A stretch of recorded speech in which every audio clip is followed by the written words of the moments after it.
A very pleasant good morning, good afternoon, good evening, magandang umaga po, magandang tanghali, magandang hapon at magandang gabi sa mga nakikinig sa atin dito sa ating Rita Gadi's Hour, which is actually your hour.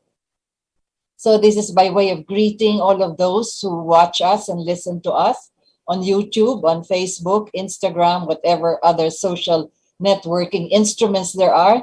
Thank you very much. And perhaps I was not able to reply to many of your messages, but again, for all of those who've been critical of what we have been talking about, that's fine. Everybody's entitled to his or her opinion. But nonetheless, what we are trying to express as far as our program is concerned, it's exactly what we have gone through over the past so many years, especially in my particular case.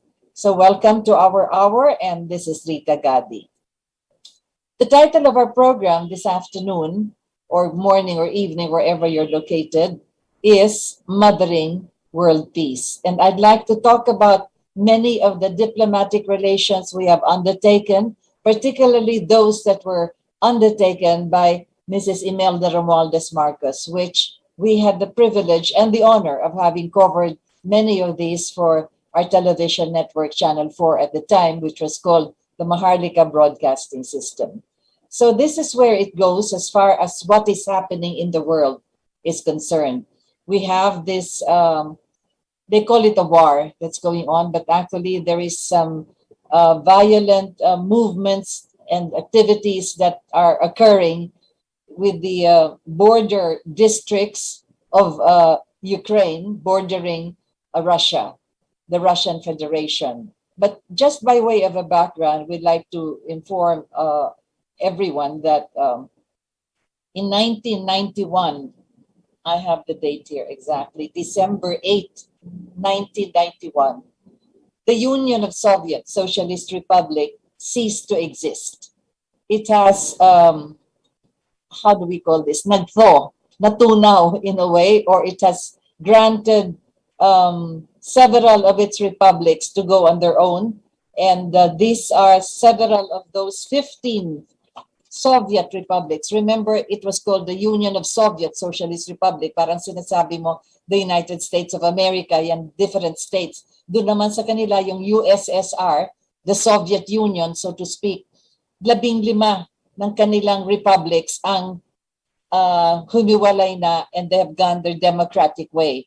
I'd like to mention all of this 15 Soviet Socialist republics so that you could see where Ukraine is actually located as far as this is concerned. That was December 8, 1991. The Soviet Union flag was brought down, and this country is now separated from the Union of the Soviet Republic. These are Estonia, Armenia, Azerbaijan, Belarus, I already mentioned Estonia, Georgia, Kazakhstan, Kyrgyzstan, Latvia, Lithuania, Moldova, the Russian Tajikistan, Turkmenistan, Ukraine, Uzbekistan, and then of course, yes, Uzbekistan. I've already mentioned this. So Ukraine was one of the Soviet republics that was already given its independence, or what you call it, separation from the Union of Soviet Socialist Republics. So that is where we're actually reading and hearing and watching what is happening there between Ukraine and Russia. So what remains is Russia with its capital in Moscow, and all of these Soviet republics are on their own. So as a matter of fact, all of them actually slowly separated or were given their separation from the Union of the Soviet Union, and Ukraine is one of them. So where did all of this begin? These problems that are arising between Ukraine and Russia. Russia is now called the Russian Federation, and there is a lot of propaganda, a lot of media releases, a lot of stories that are coming out as far as this is concerned. Where there, I understand that you could Google this, or you could look into the BBC report and the historical background, where you have the two districts at the border of Ukraine, bordering Russia, the Russian Federation. These are, well, they are Russians in a way, not Ukrainians, but they're having problems between themselves. And there is some subterfuge that's happening, trying to push them to, push them in a way to not just to fight each other, but to enter the Russian Federation, so to speak. It is not that Vladimir Putin, the president of Russia, would like to take back Ukraine. That they were already, Ukraine was already eased off from the Soviet republics. In other words, ano na yan, wala na yan sa sa Soviet Union. They are no longer a part of the Soviet Union. So bakit babalikan pa ni Putin para kunin ulit? In 1991, noong panahon pa ni Gorbachev, sila ay, at saka, panahon nga ni Mikhail Gorbachev, sila ay nabigyan na ng kanilang not really independence, but they have gone their own way, the democratic way, so to speak. So yung Russian Federation ngayon, yan ang tinutulak para sinasabi nga na si Putin na nanggegera, but actually masalimuot. I don't want to go into the details of this, but you have to just look at the history, which is very recent, kung bakit nagkaroon ng hidwaan dyan sa border ng Ukraine at saka Russia. Ngayon, nagsasabi sila na they are going to sanction Russia because Russia is threatening to take over Ukraine or to invade Kiev. Lahat ng mga sinasabi dyan sa media, pati yung kanilang mga pronouncements ng mga ambassadors, yung North Atlantic Treaty Organization ng NATO, lahat ng mga yan nagsasalita na sinasabi, kailangan dagdagan pa yung mga sanctions sa Russia kasi nanggegera and so forth. Pero tingnan ninyong mabuti kung saan nanggaling ito, at walang kinaalaman yan na sa pag-take over ng Ukraine ni Vladimir Putin. Kasi sinasabi ko nga noong December 8, 1991 pa ay hindi na miyembro ng Soviet Republic yung Ukraine, kasama nung 15 na minention ko na republic. So that is how it was from 1991. So what do we have now? We have this conflict going on with these two districts doon, Luhansk at saka Donbas. I just cannot pronounce the names quite correctly, pero dalawang distrito yan o dalawang probinsya doon sa border ng Russia at saka ng Ukraine. Ang nag-aaway, yung ano na yan, at sila ay tinutulak ng mga, yung sinasabi nga natin, ng mga invisible forces na para magkagera at magkagulo. Kasi parang gusto nilang anuhin si Putin, pahirapan, sapagkat sinabi nga ni Putin na he actually tried to support itong breakaway districts na ito. So yan na nagkakaroon sila ng malaking hidwaan. You must remember that Ukraine has so many natural resources, products that are actually feeding the world in a way. Hindi lang sa oil because, Russia still has one of the biggest deposits of oil. Pero may dumadaan dyan na parang oil pipe, which is actually giving oil, anong tawag nito? Ang oil na nanggagaling dyan ay yan ang pinakikinabangan ng mga European countries. So ano ba itong NATO na ito, itong North Atlantic Treaty na ito? Tinayo niyan tinayo yan after the Second World War. And that was set up, again, at the prodding of the United States of America para kung sakaling maging aggressive ang Russia or ang USSR, yan ang kanilang parang shield para hindi pasukan ang Europe and the European countries. Mga miyembro yan nitong tinatawag nga na NATO. Parang dito sa atin, meron din tayo ng ASEAN, which was formed sometime in, kailan ba ito, 1967. Kasi prior to the organization of the ASEAN, it was still the SEATO, Southeast Asian Countries Treaty Organization. Yan ang unang group, parang tinatawag na economic regional group. Ngayon you have the ASEAN already. Hindi lang yung 5 bansa na yung original Indonesia, Malaysia, the Philippines, Singapore, and Thailand. 10 na tayo ngayon dyan sa ASEAN. So ganun din ang meron sa Europa, yung kanilang tinatawag na NATO, which is the North Atlantic Treaty Organization. Why am I talking about this? Because foreign relations is very important for a country. Yan, lahat tayo naging miyembro ng tinatawag na United Nations Organization. Yan ang kanilang headquarters na nasa New York. So all of these countries that become member of the United Nations have pledged as early as 1946 when it was first organized, and then early on in those formative years. And the intention there was world peace. So that countries that are members of the United Nations could have some level of understanding. They could have a platform through which any dispute could be discussed diplomatically so that there would not be any war anymore. Kasi nga, we just suffered the First World War, 1917, and then eventually, just a few years afterwards, you had that Second World War, and then you had the growth of well, of course, you had Germany with trying to conquer the rest of Europe. So that's already part of our history. Kaya as a consequence of that Second World War, the countries of the world decided to get together. Now, this is what sometimes we have that one word, geopolitics, geographical politics in a way. Kaya kailangan tingnan natin how important geography is, because that is where you had the division of countries, borders, and well, all of these demarcation lines, so that defined already the territories of the countries of the world.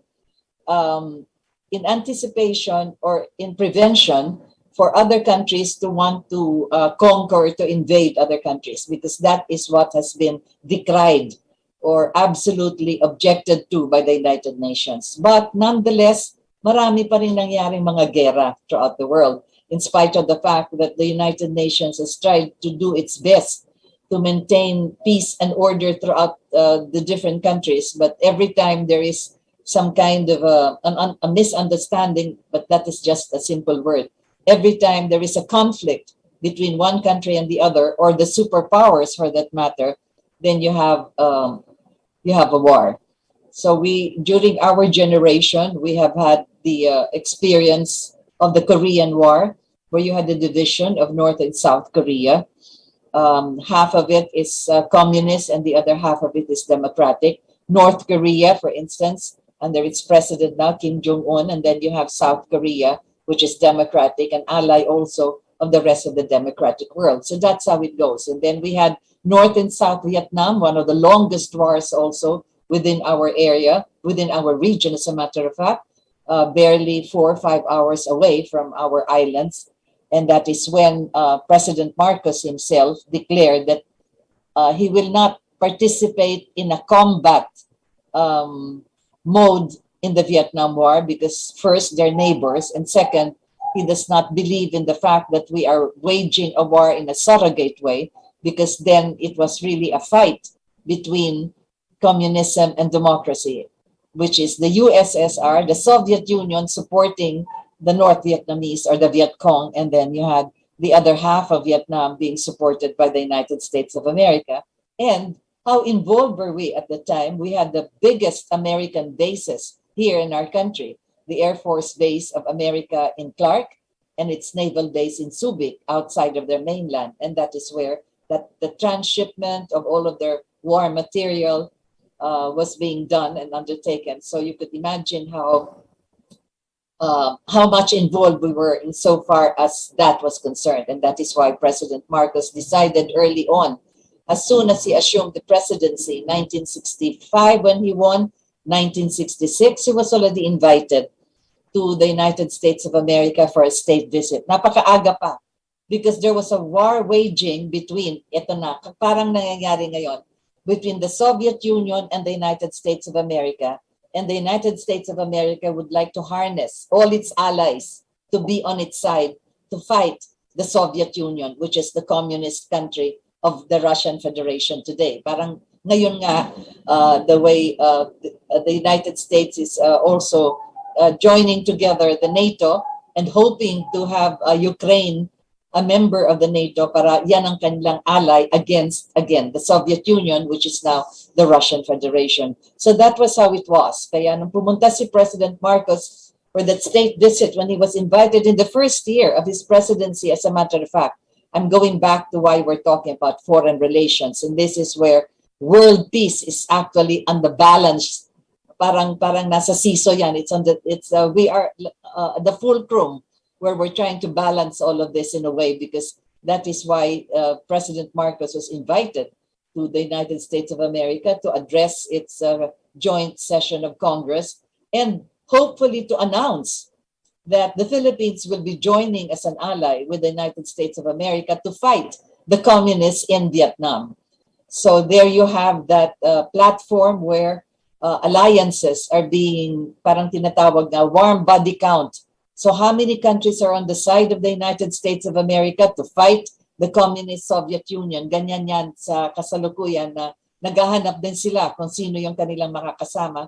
Hindi lang sa labanan ang Russia, because at this stage, hindi pa talaga outright war, but they're trying to instigate this. Who's trying to instigate this? Well, you have the superpower, world power of America trying to come up with its own presentation that the Soviet Union or Russian Federation is actually going to invade Ukraine. But as I've told you, the background of this is, why will Russia get back Ukraine when it has already let go of Ukraine as early as December 8, 1991? So bakit kukunin pa niya ngayon pa after so many years? Bakit di pa nung unang panahon na hindi pa talaga na-organize yung democratic government ng Ukraine, madali sigurong pasukin at kunin ulit. But then again, you see how logic goes and common sense is. Why take back a country that has already been given its own, not just independence, but its own way of ideological life, its political life, which is democratic in a way? So why will the Russian Federation still want to take over Ukraine at this particular stage? So I've already mentioned how this all began. It has nothing to do with the conquest of Ukraine, but two districts in the border of the Russian Federation and Ukraine that are actually causing problems, not just for Ukraine itself, but also for the Russian Federation likewise. So yan ga ang sinasabi natin na, again, we went through the Cold War, which was the period immediately after the Second World War.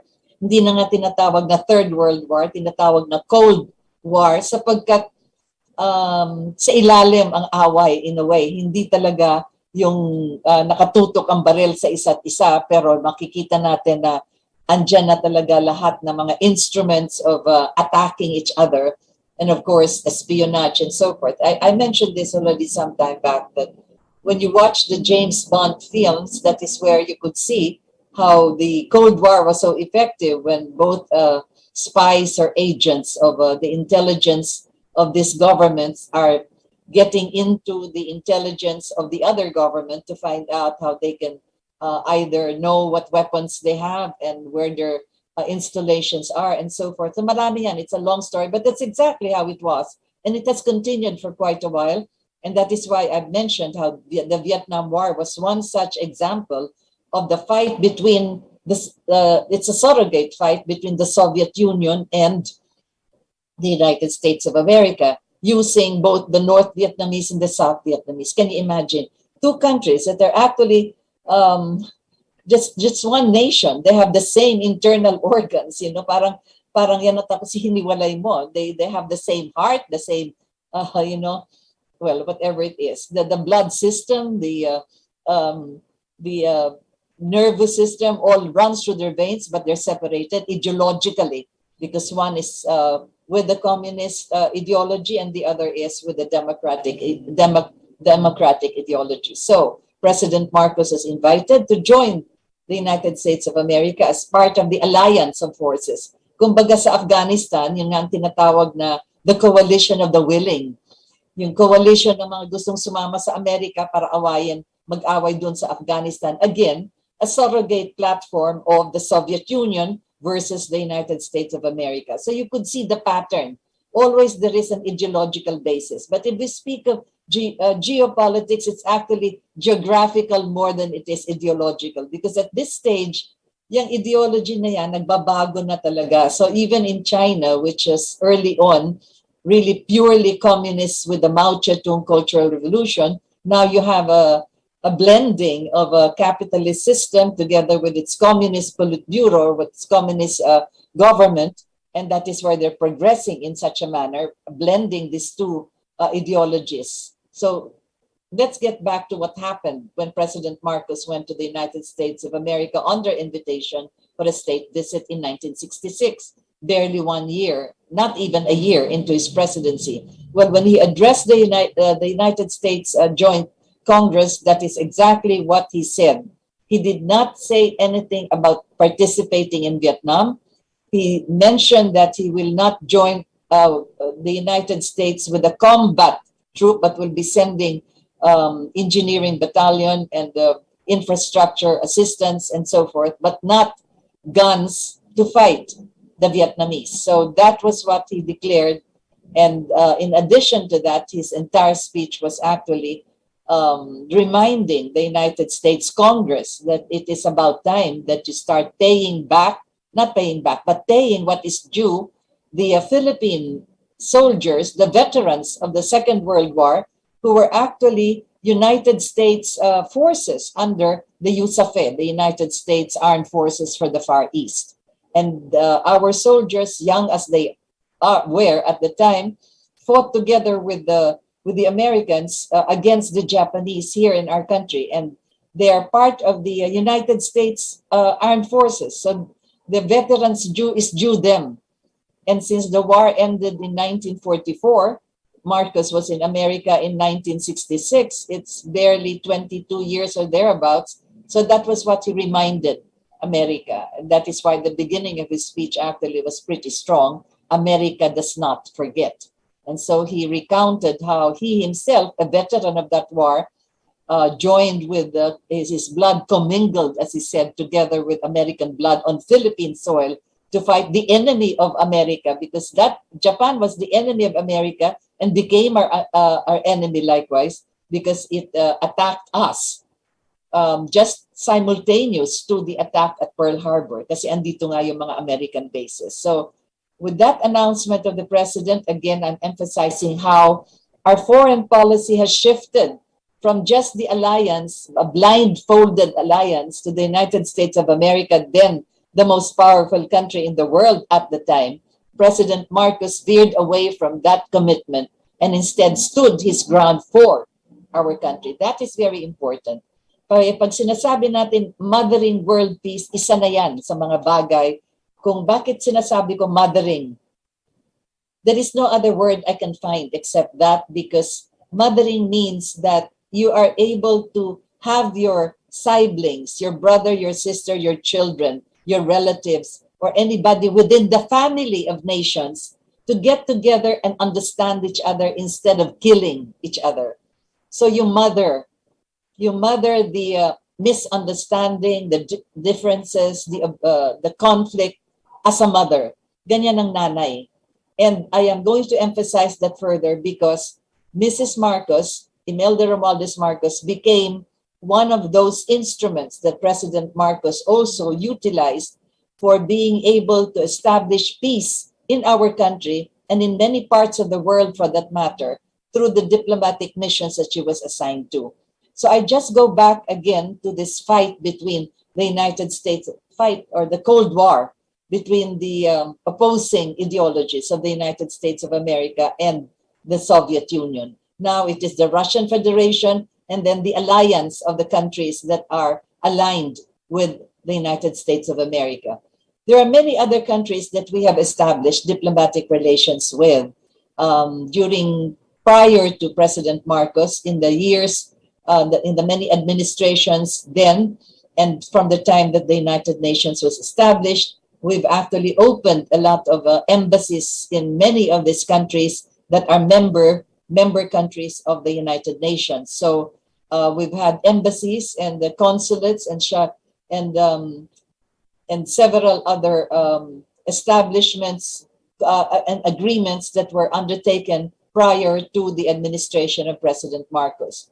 So, but during the President Marcos time, I will mention some of the critical foreign relations that we established and foreign missions that were undertaken, because this is where the mothering for world peace is actually emphasized. So again, just briefly, I'd like to mention some of those countries that were visited by Mrs. Marcos.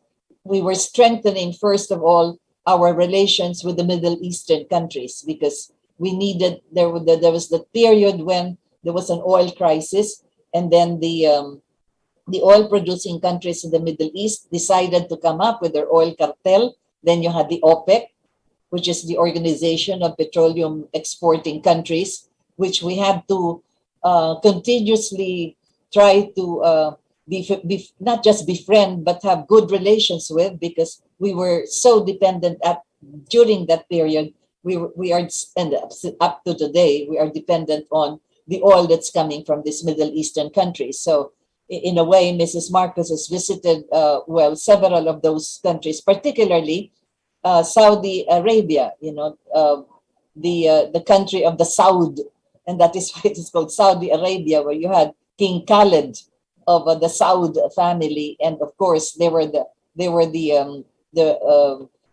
so to speak, they were the biggest oil producing country at the time. And so that was one instance when several visits of President Marcos and Mrs. Marcos to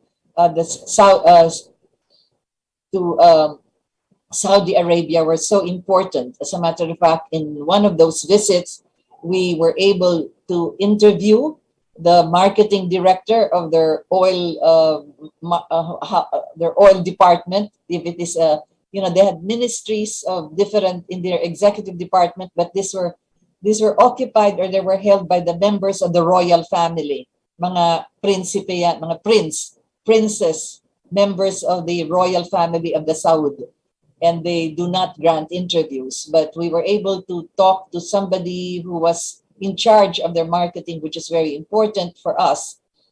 Kasi yung kanilang mga minister of oil, etc., hindi sila nagpapa-interview at the time.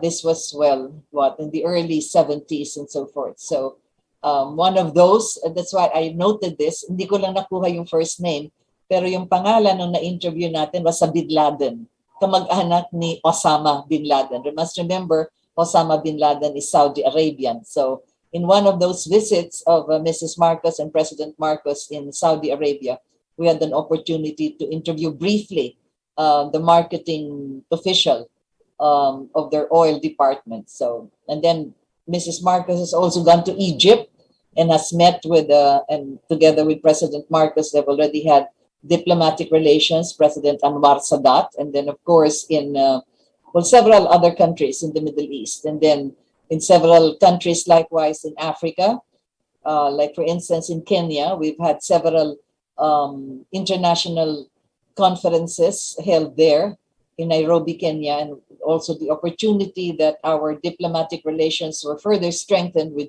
President Jomo Kenyatta. Remember how this is. And many international conferences were attended by Mrs. Marcos in Kenya itself, in Nairobi. As a matter of fact, one of the futuristic conferences was the non-conventional sources of energy, where we had the chance to interview also Indira Gandhi at the time. And then, of course, we've had diplomatic relations with several of the other countries in Asia, ASEAN, for example, and then Japan, most especially. President and Mrs. Marcos have met with the late Emperor Hirohito, and Mrs. Marcos was even awarded the Kajima Peace Prize by the Japanese government. And of course, Nepal, in Kathmandu, Kathmandu in Nepal, rather, where they had the reinstallation and coronation of their king. That was the Birendra family. And you know how historic that was, because shortly afterwards, several years afterwards, you had the assassination of the family, of the royal family, by one of their nephews. But again, it was a good opportunity for Mrs. Marcos to have met with other heads of state there in Nepal, in Kathmandu, and several other countries. I mentioned this in passing. France, for instance, with President Charles de Gaulle, and then the United Kingdom. I think that was a time of Prime Minister Heath, and of course several others afterwards. This was, and then the United Nations, the first time Mrs. Marcos is invited to address the General Assembly on the program of her human settlements, which became the precursor of Habitat, which was organized by the United Nations, patterned after the idea of her human settlements after the speech that she delivered, the New Human Order. So you had that at the time. I think that was during the time of Secretary General Kurt Waldheim. But we have had several opportunities, likewise, to have had the coverage of several Secretary Generals up to the time of 1985, Collard, who was the last that was met by Mrs. Marcos before leaving Malacanang. So you've had all of these countries, and of course the United States of America, 5 American presidents, from Kennedy, Nixon, Johnson, Carter, and then President Reagan, and then George Bush. So you could imagine how strong our relationship is with a former colonizer, with an ally, with one of our, well, they call it our big brother America, from, well, way back to 1898, when we were bought from Spain, and all the way to 1946, when we were granted independence by the United States of America, July 4th, as a matter of fact. So again, as I've said, 1966 was very crucial, because that was when President Marcos had his first state visit. But the year after that, 1967, well, Mrs. Marcos was sent by President Marcos to the Federal Reserve, kasi wala tayong pera na sa gobyerno, and there were a lot of programs that President Marcos had set, and we did not have enough government funds for this. So he sent Mrs. Marcos to the Federal Reserve, and this was, if the Federal Reserve was still buying gold, then I think at the time, according to Mrs. Marcos, she wanted to offer some of our gold to the Federal Reserve so we could have some additional dollars for the government at the time, the first term of President Marcos. So that was 1967, and she was invited there. There was a luncheon given, and she was accompanied by Ambassador Byro. Did you want to know the details of this? Perhaps the American Embassy would have more of this. I did not cover that in 1967. I get this story from Mrs. Marcos herself, who was there, and then with the mention of the luncheon that was given by the Federal Reserve officials, and of course with the accompaniment of Ambassador Byro, for sure there will be records regarding this. I mention this because this is now part of the diplomatic missions that Mrs. Marcos undertook for our Philippine government, which is part of our title, the Mothering for World Peace. And so we go now to the critical countries where it is important to look into how she has been able to not penetrate, but how she was able to be the forerunner, so to speak, of our opening of diplomatic relations. So first, let us go to what happened in 1972, March of 1972. Because of an invitation given at the time to Mrs. Marcos in the General Assembly of the United Nations, it was also extended to President Marcos. But since President Marcos was still trying to figure out all the programs that are set, it was Mrs. Marcos who was sent ahead of him. Although President Marcos eventually had his own state visit to the Union of Soviet Socialist Republic. This was the time when, as I've said, the Cold War was ongoing. And you can imagine how Washington must have frowned at this. For an ally, a close ally, a former colony, a democratic country like the Philippines, going into a communist country and trying to open diplomatic relations, because the Soviet Union was then given this term as the Iron Curtain. In other words, ang hirap makapasok dyan. At kailangan yung mga pupunta dyan magpepermiso muna sa world power na kanilang, kumbaga, amo-amo, which is the United States of America. So that was how it was. So Mrs. Marcos went to Moscow October 19, when was this? October, oh no, that was not October. That was June, sometime in 1975. I'm sorry. I'm confusing my dates. Talagang tumatanda na. 1975, Mrs. Marcos went to Moscow, and she was the opening salvo, so to speak, for the state visit of President Marcos. So you can imagine how it was. The Union of Soviet Socialist Republic, ideological enemy, so to speak, of half the world, because half the world would be with the United States of America and the other half would be aligned with the Soviet Union. So we were in Moscow at the time in March 1972. And shortly after that, President Marcos also conducted his state visit. And since then, Mrs. Marcos has been going back and forth to the Soviet Union because she became a special guest of the Tchaikovsky competition, which was held regularly in Moscow. And imagine all of these presidents of the Soviet Union that she has been able to meet with.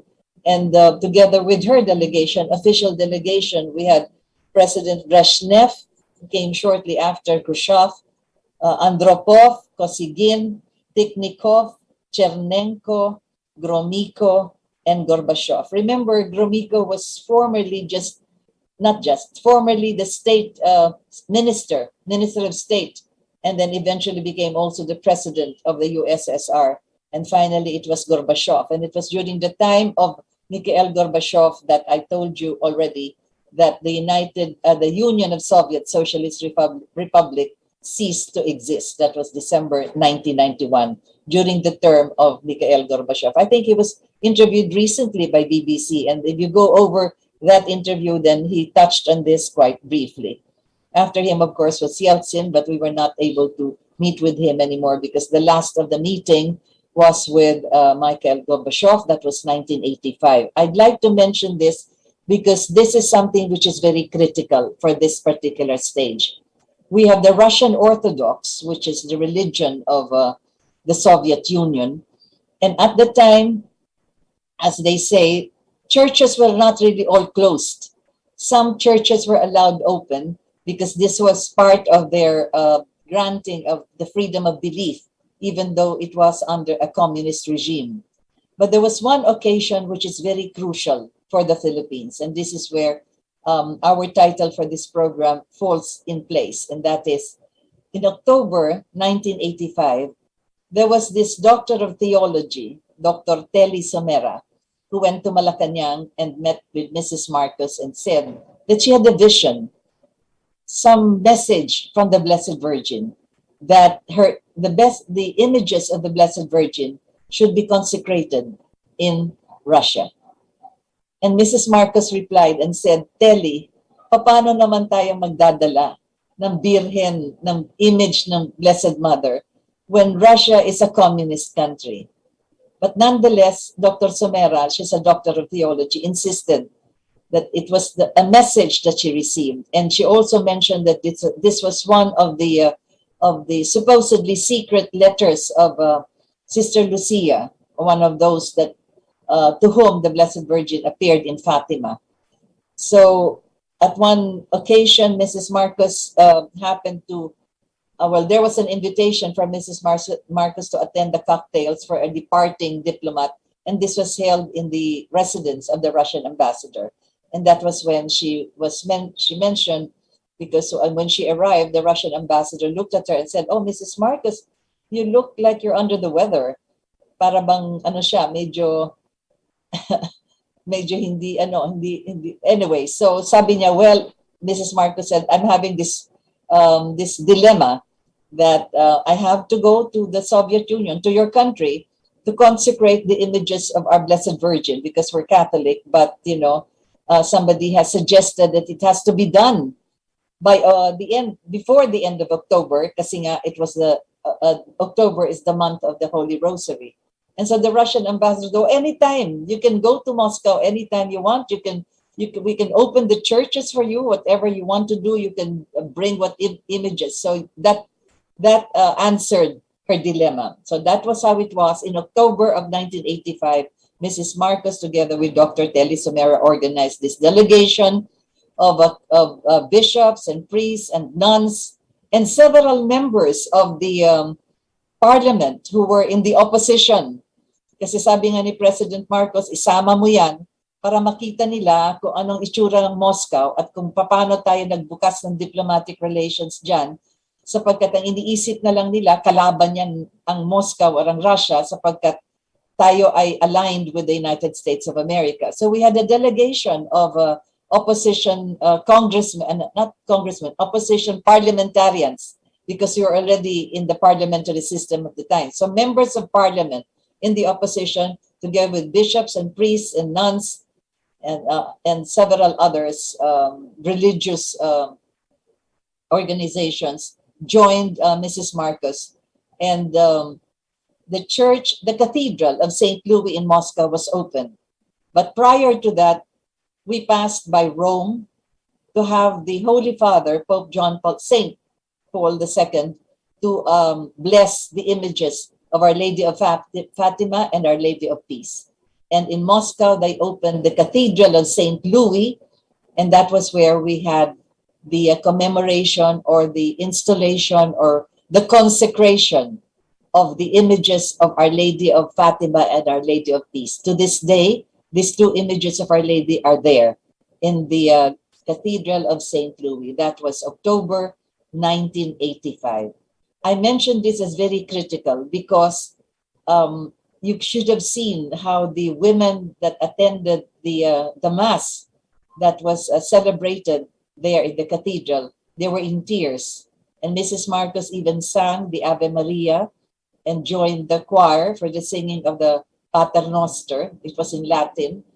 And then, of course, as she was leaving after the Mass, as she was leaving the cathedral, all these women were, they swarmed to her and they were touching her and they were saying, thank you very much, because that was really quite a big religious event. The consecration of the images of Our Lady of Fatima and Our Lady of Peace in Moscow, October 1985. Several years after that, you had this 15 republics that were all now no longer a part of the Union of Soviet Socialist Republics. So for whatever that may be worth, you have a president now of Russia, of the Russian Federation, who is a devout Russian Orthodox and a devotee of the Blessed Mother. That's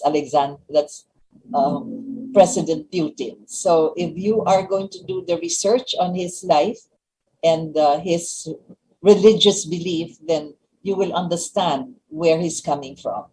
He has a big image of Our Lady of Perpetual Help, to which he prays, quite regularly.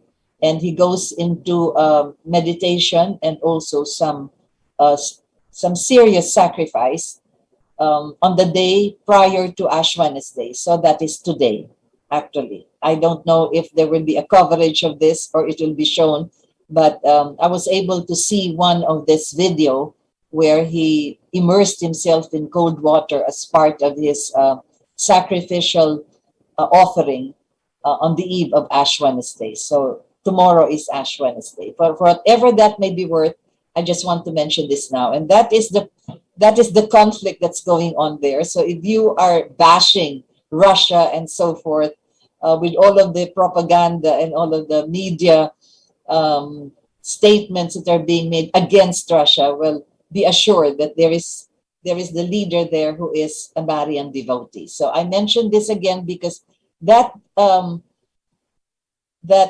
foreign mission of Mrs. Marcos is very critical. First, the opening of our diplomatic relations in 1972 and then the consecration of the images of Our Lady in the Cathedral of St. Louis in Moscow in 1975, October 1975. On her way home, she passed by Japan, and it was there that she learned, or she was able to, she learned when we were already in Japan, that President Marcos called for a snap elections to be held in February 1986.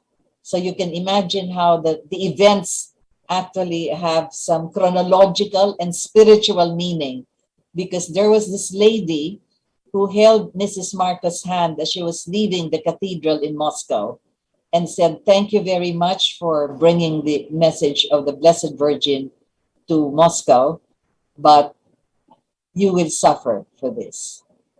So perhaps that was some kind of a prophetic indication of what Mrs. Marcos and President Marcos went through after the snap elections. So again, I am mentioning this because this is part of the mothering of world peace that Mrs. Marcos has undertaken. The other country, which was also very critical, was the one in Iraq, for instance, where she brought also a big delegation to meet with Saddam Hussein, because at the time we were establishing not just strong diplomatic relations with Iraq, but also because of thousands of our skilled workers that are going to be employed. So that was not just the opening of the formal labor arrangements with Iraq, but also the importance of our overseas workers as being part of the construction and infrastructure that was being undertaken in Iraq. That was very, very important. Prior to that, of course, you know that Iran and Iraq had this big war, and at that Iraq was an ally of the United States of America. Talagang geopolitics magulo. And I remember when I was interviewing President Saddam Hussein, and I asked him, "Why were you fighting Iran? Because it is a brother Muslim anyway." You know what he said? "Well, they're not Arab, they're Farsi." So whatever it is, be that as it may, the schism that you have in Islam is what divided Iran and Iraq. But that was an occasion which was very critical. That was in 1977. And that was when, again, as I've said in the interview, in that brief interview we had with Saddam Hussein, who actually rearranged our meeting from his office to the palace, where he was showing that he said, I purposely want to have this interview here because you could see the meeting of the Tigris and the Euphrates rivers, which in your Bible, these are the rivers that traverses the Garden of Eden, because we have one father, Abraham. We have one father in our religion. And that is why he showed me the map and said that, you see, this is my country, Babylon, etc., and all of this. We are the mother of all civilizations. And then he showed, do you see Kuwait here? He said, Kuwait is our province, but the British got it, put in their own officials there, so that we have to ask permission to pass through Kuwait, which is our province, taken over by the British. And that is also, it hampered their sale of oil and the exit from Iraq to the sea. And so you could see that as early as 1977, he already mentioned that one day I will take my province back. And that happened, and the taking back was the Iraq War, remember, in 1992. So anyway, that's just a sideline to my story, but that was Saddam Hussein in Iraq. Another critical foreign mission that Mrs. Marcos had was the one in Libya, which is so critical because we were trying to establish peace in southern Philippines, and the government of Muammar Gaddafi was supplying arms and all its moral and religious support to the independence movement in southern Philippines. And that is why President Marcos sent Mrs. Marcos to Tripoli to be able to talk to Colonel Gaddafi and tell him that there is no genocide happening in southern Philippines, and if we could establish peace. And that was where we had that was 1976 already, when we were there in Libya, And that was where we had the formation and the provisions undertaken by both President Marcos and Colonel Gaddafi, known as the Tripoli Agreement, which established two autonomous regions after a plebiscite, Regions 9 and Region 12, 10 provinces and 5 cities, which were now considered as the autonomous regions. And then we had peace after that until 1986. So for 10 years, because of the diplomatic mission of Mrs. Marcos to Tripoli, we had the Tripoli Agreement, which established peace. That is the mothering of peace that was done and undertaken by Imelda Romualdez Marcos at a time which was so critical for the world and for our country. And that was the time when America was already demonizing Muammar Gaddafi, actually. So you could see how critical that meeting was. And the other meeting was also undertaken in many ways to establish not just diplomatic relations, but closer understanding with another large sugar-producing country, which was Cuba. And Mrs. Marcos also met with Che Guevara, another communist country, which again, as I've said, must have caused a lot of frowns in Washington, because again, you have the division of the world, and our foreign policy was actually to establish friendship with all countries, regardless of ideology, of religion, like in the Middle Eastern countries. And now it is simply just geopolitics, the geography of politics, because if we go back to the Charter of the United Nations, we are all just one family, and we all are living in just one planet, and that's the planet Earth. So these are the critical missions that Mrs. Marcos has undertaken. So when you speak of mothering of world peace, this is where she was able to, in a way, embrace the world for our country in such a manner that the most difficult and the most critical and the most serious of these missions, she was able to successfully establish the good relations that is so necessary for the, not just for the friendship, but also for the progress and for the development of further exchanges, not only in culture, but also in trade and other aspects of the growth of both countries. So that is how important it has been insofar as our foreign relations are concerned. And you could see how, if only it were possible, that some kind of a platform for understanding, a mothering could still be undertaken, because all of this diplomatic, they say dialogue, meetings, conferences, there is so much of this diplomatic language that somehow what is the essence of what they're supposed to talk about gets lost in the conversation, and where the common sense and the words that really come from your heart should be expressed more simply.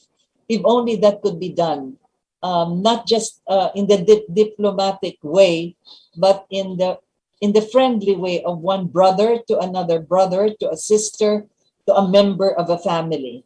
That is the mothering for world peace, that already we were successful in establishing that in the most critical period of world history, when we had the Cold War, and the most critical period of our nation, when the national security of our country was really dependent on these diplomatic missions. Can you imagine if we were not able to establish relationship with the People's Republic of China at the time, just shortly after the Cultural Revolution, where you had a Chairman Mao Zedong even kissing the hand, the back of the hand of Mrs. Marcos, a photograph which has been, which has been seen throughout the world.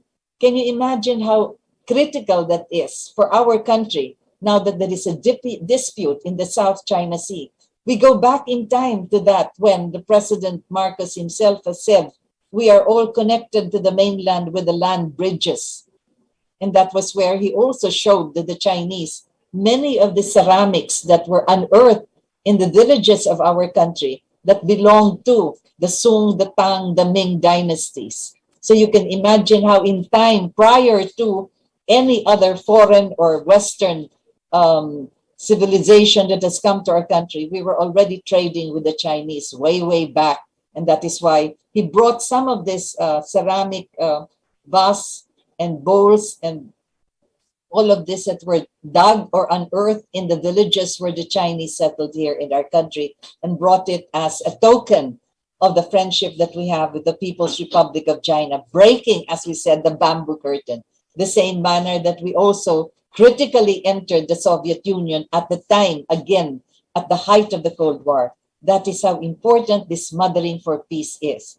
And now that you have this conflict going on between, again, the world that is being divided with those who believe in democracy and those who believe in communism, is it already that serious at this stage when there is already this a convergence of religion, of trade, of business, of investments in all countries, regardless of religious and theological beliefs, regardless of political beliefs, regardless of forms of government, regardless of whether you are communist or you are Democrat or a democracy, because now there has to be this meeting where the whole world can understand each other as a mother would be able to understand a brother, a sister, a relative, anybody that is in conflict as belonging to just one family, and that is the family of nations. How sad that here on the 75th year of the United Nations, we are still at war. Cold, warm, hot, however else you would call it, let us not revive that era where conflict can only be resolved by the guns. Can you imagine how much is being spent? The millions and billions of dollars and pesos and whatever it is to discover and to create weapons that would kill other people, when all that money could be done to buy the medicines and all that we need to have supply of food, enough shelter, a decent life for all of humanity. The mothering of world peace encompasses this, and that is the reason why the United Nations set up that habitat after they have learned the program of the Ministry of Human Settlements that Mrs. Marcos has elaborated during her address to the General Assembly of the United Nations, that if you want to have a community established for everyone, then you must first consider the basic elements, 11 basic needs that you would have to supply: water, power, food, clothing, shelter, education, sports, justice, etc., and all of this, infrastructure, mobility. So 11 basic needs are actually 11 basic services that you have to give to the people, not just in your country, but to the world. So if only the money that is being used for these weapons to kill one another because of not understanding an ideology, then perhaps now is to have a geographical understanding that we are just not divided by all of these borders, but united in a way. That is why Mrs. Marcos kept on emphasizing to me in many occasions, Rita, talk about this. Tell the people that if only we could understand each other with the positions that we have in the world, the way our country is actually located so strategically between the biggest body of water in the planet and the biggest land area, which is the Asia mainland, and the South China Sea, which is just bordering our western seaboard. So that's how it goes. And I'd like to thank you for having joined me this afternoon. Hopefully we can understand better what is happening in Ukraine and in the Russian Federation in the light of these diplomatic missions that were undertaken by the government of President Marcos and his ambassador, the mothering of world peace through Imelda Romualdez Marcos. Thank you for having joined me. But we pray first before we close, and this is, dear God, walk with us through this era where we do not seem to understand each other again, and that you may be able to give us the wisdom, the compassion, the guidance, that we can understand ourselves, our brothers, our sisters, as one family of nations. The mothering of world peace began with the diplomatic missions that we have undertaken. So, dear Lord, may the world understand likewise how important it is to mother each other the way a mother should.